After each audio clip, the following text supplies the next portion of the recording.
The president said in his speech Saturday night that if those jokes worked well, he was going to use that material once he's out of office with Goldman Sachs to make a lot of Tubmans.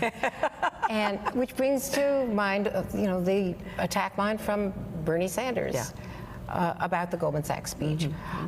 What was in that speech that you wouldn't want to reveal to the people who are voting for you? Nothing.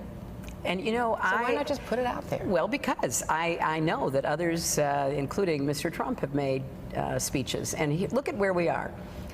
I've put out 33 years of tax returns. So if he puts out his tax returns, would you put out your transcripts? No, let's talk about apples and apples. And I know that Donald Trump hasn't put out any of his. Let's deal with the standards that have been in place for decades before we move on to new standards imposed on me and nobody else.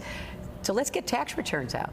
Let's get Donald Trump's tax returns out, and then let's get the transcripts of his speeches, because as I'm told, he's made a whole lot more money on a single speech than I have. But look, let's talk about what people are talking to me about, Andrea. And what people are talking to me about is what's happening to them and their families and their lives. And I think I have the best experience, the best record, the best proven results, the best ideas to actually make a difference in producing positive results for people. I think I'm by far the best person to protect our country. When I listen to Donald Trump say some of what he's saying about foreign policy and national security, even I find it scary.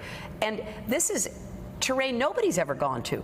Let's open the door to more countries having nuclear weapons, running contrary to decades of American bipartisan policy. Let's punish women for exercising their most personal rights. Let's have a mantra that he keeps going back to, that wages are too high and we shouldn't raise the minimum wage. Is he and equal pay unqualified to be commander-in-chief? He has given no indication that he understands the gravity of the responsibilities that go with being commander-in-chief. And that will be a big part of my campaign, because at some point he's going to have to be held to the standard we hold anybody running for president and commander-in-chief.